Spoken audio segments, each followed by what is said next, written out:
How do you really free your mind so you can see new possibilities?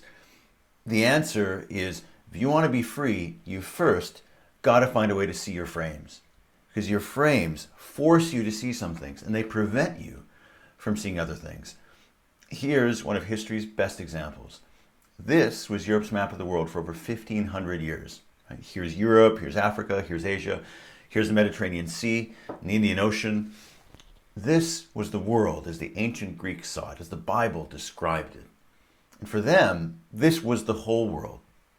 It was this map that showed Christopher Columbus in the 15th century that if he sailed west off this page, he'd arrive on the other side, in Asia.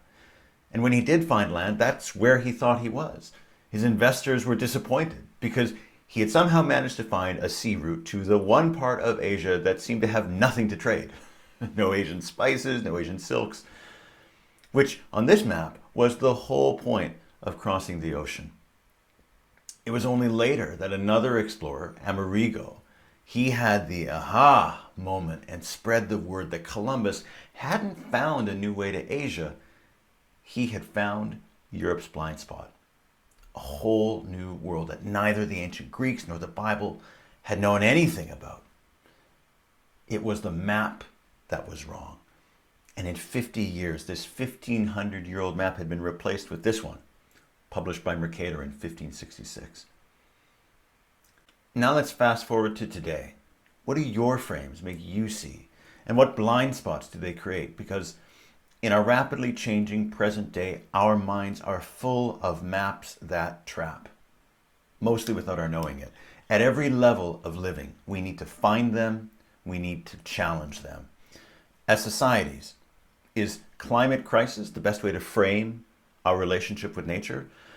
Is what's wrong with social media fake news, or is it weak truths? How much do broad labels like democracy and autocracy help us and prevent us from understanding the people and the policies of other countries, let alone our own politics? Or in business, maybe you describe yourself as a tech company or a consumer goods company or a pharmaceutical company. Are you?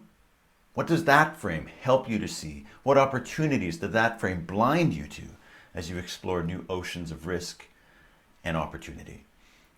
And of course, in our own lives, our frames can totally warp how we see ourselves. Blessed or cursed, agile or clumsy, loved or unloved. If we can just see the frame, we can free our mind to explore new possibilities. Remember the story of David and Goliath? That contest was framed as warrior versus warrior. But David saw that frame and he changed that frame. He dropped his sword and picked up his sling and he met Goliath, not as a soldier, he couldn't win that way, but as a shepherd protecting his flock from the wolf. And that was a frame he could win in. Of course, the hardest part is seeing the frame in the first place.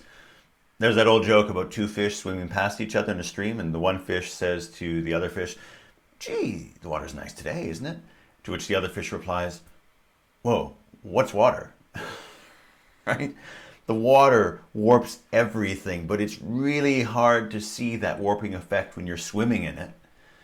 It's a lot easier when you're surrounded by people who think differently, who look through their own frames that aren't the same as yours. And that's the invitation. What do your frames make you see? Join the conversation. Join us at Basecamp to see what you've been missing and to help me do the same. Because some things we can only see clearly together.